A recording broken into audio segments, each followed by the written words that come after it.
Take number 4! Let's give it up for take number 4! Woo! Okay, I realize I've been getting rather a bit ahead of myself in all of my prior takes of this. My last one could have been a perfectly fine recording. I'm just doing this because I think this would be better for the quality of the assignment. I will today be performing a Jungian analysis of the 12 labors of Heracles. So first I'll just describe the myth, and I'll maybe describe which characters I see as whatever Jungian archetype they may or may not be. So just to begin, Heracles is going to be the dreamer in this instance. He's the protagonist of the story. He undergoes all of the character development that any character in the story shows. And overall, he's the most interesting one to analyze from this angle anyway. I mean, you could do Hera, but like, the gods and goddesses are pretty constant. So, not too much to really get into there. At least in terms of character development, which is where all the interesting stuff takes place. But that being said, with Heracles as our dreamer, Hera represents a pretty clear, wrathful anima. This is a feminine part of his mind that he hasn't quite reconciled. And she's very pissed at him because Hera is, of course, married with Zeus, king and queen of Olympus. And yeah, he's not her baby. Zeus stepped out on her, and she's not very happy about that, pretty understandably. Not understandably, though, she sends a bunch of snakes after him, he beats them up, and over the course of his lifetime, he, for the most part, when he's growing up, he's basically fine. He's a cow herder, he's a cattle driver. However, by the time that he grows up, he kind of kills his family. How much of his family he kills varies depending on the story, but he always kills his children, which I feel are a very poignant reflection of the self. Again, I mean, he's literally, once we get into the Jungian self-analysis, Jungian analysis here, literal self-destruction taking place there through his violence. The Oracle of Delphi he seeks out afterwards, because he's just killed his whole family. And I realize I should give some context for the Oracle of Delphi. The Oracle of Delphi is an oracle, as you would guess, which is a person who tells prophecies. That has been granted this gift by Apollo and also by a volcano that she huffs fumes out of. Heracles seeks her out because he just slaughtered his family and wants to figure out how he can atone. And she tells him that she should find this guy, Eurystheus. He's a king of Mycenae, I believe is how it is pronounced. I'm probably pronouncing it wrong, though. Good news is, the place is super ancient, so the people there are probably super not, calling it that anymore. Regardless, she tells him to seek out this Eurystheus, perform 10 labors for him, you'll atone for your sins, and you'll be immortal, which is pretty cool. Now, this Eurystheus fellow, I think he represents a shadow for most of the story whenever he's... so Heracles will be performing a labor, then he comes back to Eurystheus. Eurystheus tells him the next thing to do. But after the first task, he's hiding in a pot under the ground and sends, this guy... like a messenger out to go talk to Heracles and assign him his next task. I'll get into more about why I think he's a shadow once we get to the analysis part, but the first thing he's tasked to do is to kill this presumably immortal but certainly invulnerable lion, the Nemean lion. And he does so by strangling it to death. I think this represents his self, as several figures in the story will, often very violent figures, as you'll notice as a general theme. But once he's returned with the Nemean lion, who he has skinned and now wears its invulnerable hide as a sort of armor, he returns to Eurystheus and is tasked with killing the Lernaean Hydra. Now, this one took a lot of digging to figure out what it could possibly be in a Jungian sense. As for context for what the Lernaean Hydra is, it's just the classic Hydra everyone knows and probably loves. You cut off one of its heads, it grows two more. The only way you can stop it from growing is by burning off the stump, and Heracles eventually discovers this with the help of one of his buddies, and kills the critter. Brings it over to Eurystheus, but he doesn't accept the task as being done because he didn't do it himself. And it turns out, in a Jungian sense, snake-like creatures often represent ego death, and again, he's doing this to atone for his crimes and all that. It makes sense that he would partake in ego death, something that would be, again, like killing his prior self. But again, not to get too far ahead of ourselves, like I did before. Next up, he has to capture and return the Cyrenician Hind, who is basically a super holy deer creature, but just like super big deer. That is, again, it's a holy creature of Artemis, who is the warrior huntress goddess. Very feminine type creature here. It's the first thing that he doesn't have to kill, so it represents a lot of non-violent tendencies. But he's tracking down the creature for a long time. Artemis eventually is like, hey, what's your deal? Why are you chasing my deer? You shouldn't do that. He explains the situation. Artemis is like, oh, okay, bring it to him and then release him. Or then release.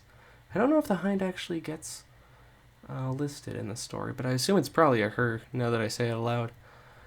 And he does that and is able to proceed to his next task, which is to kill the Erymanthian boar. Now, Charon and Pholo die. These are a couple of, I believe, satyr friends that Heracles makes along the way. But as he's taken on this big nasty boar, they both die due to some arrows that he had dipped in the Hydra from earlier. He dipped his arrows in their blood to make a nice poison out of them. His buddies cut themselves on it, and he dies. Pretty sad there. Again, I think this boar represents himself. He's able to kill the boar by slowing it down in the snow and just strangling it with a noose. Very similar to how he handled the Nemean lion. But then next he has to go handle the Aegean stables. There's this lord of this, of these very dirty stables named Aegea, and he has to go and clean them out in one day, or he doesn't complete the task. Now Heracles, he's a rather enterprising and rather opportunistic bastard, and he doesn't tell the guy that he's doing this as a way to make up for killing his family. So, when he does this and requests a tenth of his cattle in return, Eurystheus is understandably like, yo, dude, that's not very cool. You're getting a double reward on this. You can't do that. It doesn't count. But then, Aegea discovers that this is what was happening, and he doesn't even get the cattle for it. So he just cleaned out this guy's stables for free. What a stand-up guy, if it weren't for the fact that he was, trying to con him over. I think this kind of represents the persona, which is a concept that I found was rather significant for Jungian analysis, and this represents, again, the public mask, the face that you wear for the outside world. Next, he has to take on these Stymphalian birds. These are a bunch of birds in this forest that are generally causing real problems for everyone in the area. He doesn't know how to really handle all these birds on his own, because they're a bunch of fucking birds. What's he gonna do about them? They're gonna peck his eyes out, and what's he gonna do? Swing a sword at him? They're just gonna attack him where he's not swinging the sword. He seeks out the guidance of Athena, who's an obvious anima figure, very iconic in lots of Greek myths. She gives him some castanets, and through their horrible clangor, he's able to find the focus to shoot them down. And again, this is what I specifically see this as a feat of is him, again, attuning with his anima more deeply. Next up, he's got to capture the Cretan bull, which is a bull in Crete. Go figure. And bring it to Eurystheus. He does so with ease, and then as a funny prank, he lets the bull loose again. I think the bull is, again, a symbol of himself, another angry, raging creature. But no, now it was very easy for him to overcome it. He just let it loose again immediately after being the problem. Next up, he has to tame the mares of Diomedes. These are some flesh-eating horses. They're specifically mares, so they're, again, female horses, which is where I believe these represent an enema. He's able to tame them with relative ease. There's a whole bunch of shenanigans that go down, but at the end of the day, he's able to capture them, take them back up to Eurystheus. And then he has to go get the belt of Hippolyta? I'm not quite sure how it's pronounced. She's the queen of the Amazons. Very similar situation to the mares, I feel. Again, very violent ladies that he has to make peace with. But he does, until Hera decides to fuck things up again by pissing some of them off by being like, hey, why is that Heracles guy running off with our queen? Because she's actually very chill with the fact that Heracles needs the belt for this Eurystheus guy. Which is kind of surprising. But, yeah, they end up basically trying to attack Heracles due to Hera's deception, and so he just kind of paints the island red with their blood, because I guess what else is he gonna do? He gets the belt off of Hippolyta. She's not gonna need it anymore wherever she is, probably in a hole somewhere. But let's not worry about that anymore, because we've got to handle Gerion's cattle.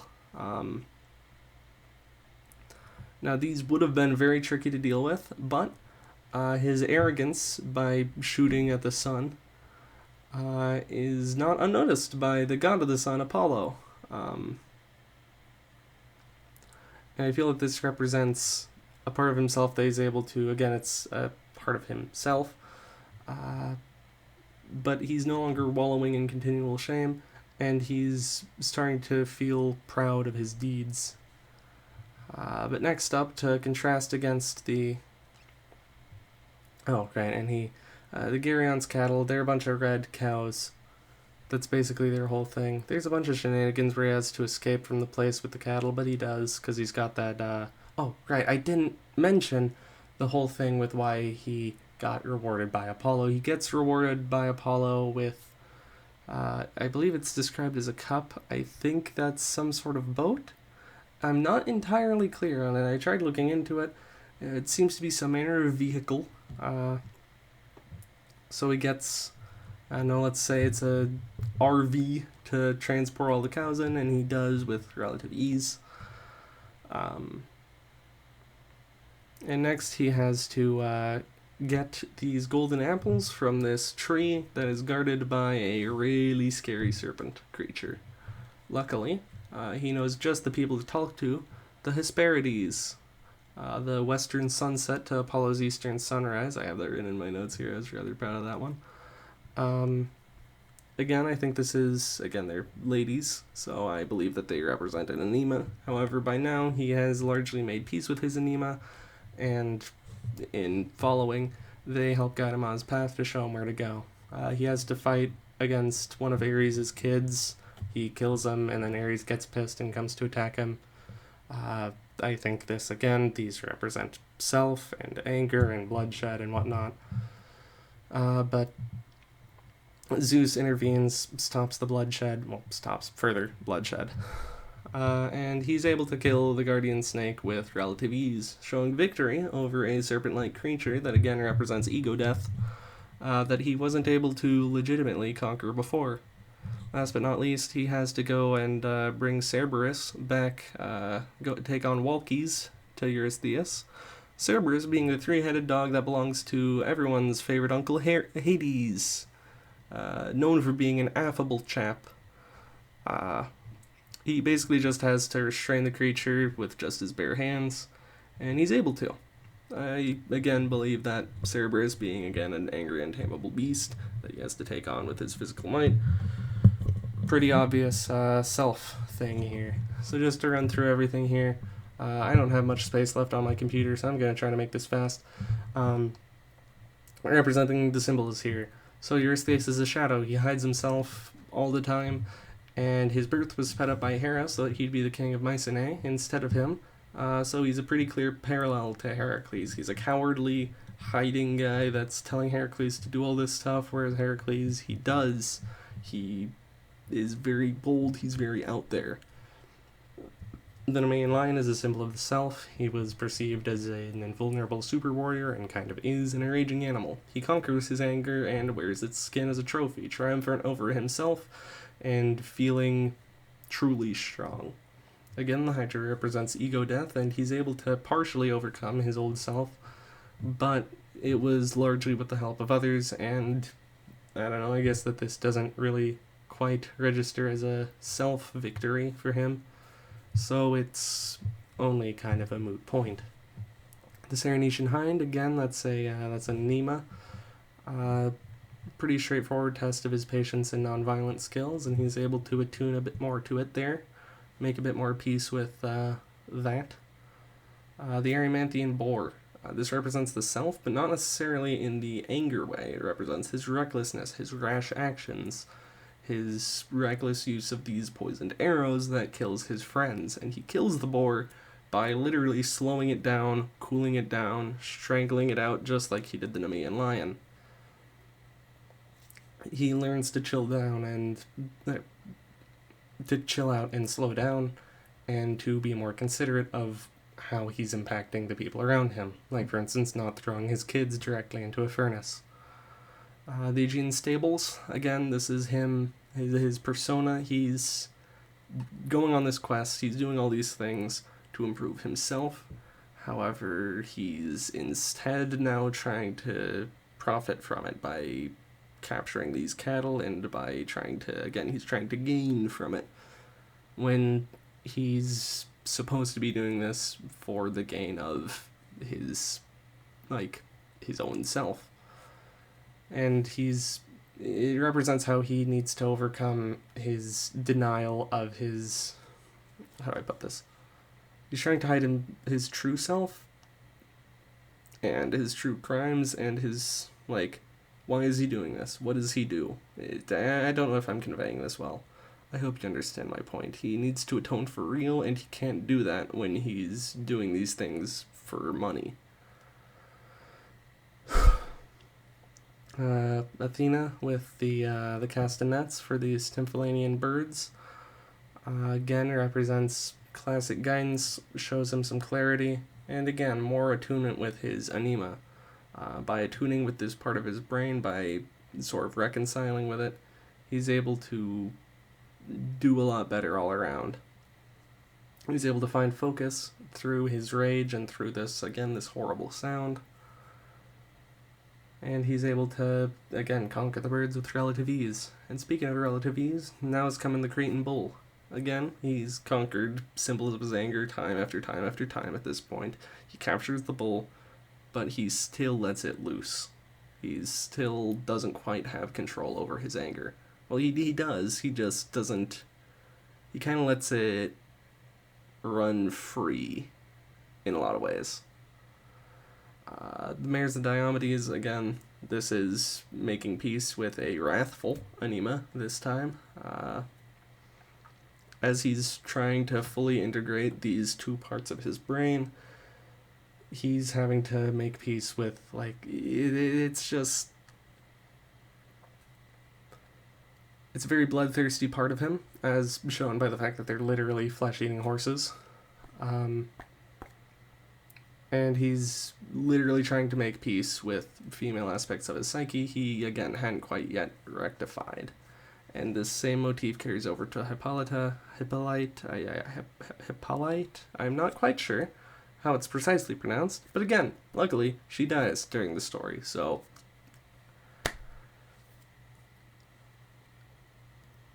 Pronouncing her name wrong is the least of her worries. Hopefully she's got an O-ball in there for Charon.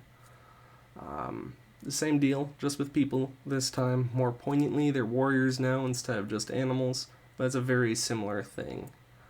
Again, Gerion's cattle shows that he's now that he's fully integrated these aspects of his brain, now that he's got better control of his anger, he's overcome so many of his things, He's proud of himself. Things are getting way easier for him. Again, thanks to Apollo, who is famously a very prideful and boastful god. He's overcoming his constant guilt that he bears, and he's not quite atoned yet. But as he proceeds to dealing with the Hesperides and those golden apples, the fact that he has attuned with these anima allows him to have clarity to figure out where he needs to be going, because they literally guide him on his path. He faces Ares, again a warlike reflection of himself, but Zeus, I believe, represents a symbol of restraint. He doesn't keep mindlessly fighting. He doesn't do things that are going to get him or others killed when that's silly. Then again, he kills that snake guardian. He gets the ego death. He does the big thing. Wahoo! He conquers it for real. And last but not least, he's got to take on Cerberus, literal big-ass hellhound. Now that he's, again, had this ego death, he confronts his anger for the last time, hand-to-hand fight, and he comes out victorious. And he becomes immortal and all that, and he comes to terms, he comes out a better person for it. He's no longer the same wrathful, impulsive, unthinking brute he was before. He's just a guy that's strong as fuck. But he knows how to contain it now, and he knows how to aim his sword before he slashes it aimlessly. Any hoodles. I don't have much space on my computer left anymore, but it's been real nice covering this. Love me some Heracles. Love me some mythology all around. Been loving this course. Look forward to the next project, even though it's been a real hassle and it's 4 in the morning. Oh, it's only 3:30 in the morning. So it's not that early or late. That's still very late. Anyway, I gotta get this back to my roommate, as they have to go record their version of this video. Toodles.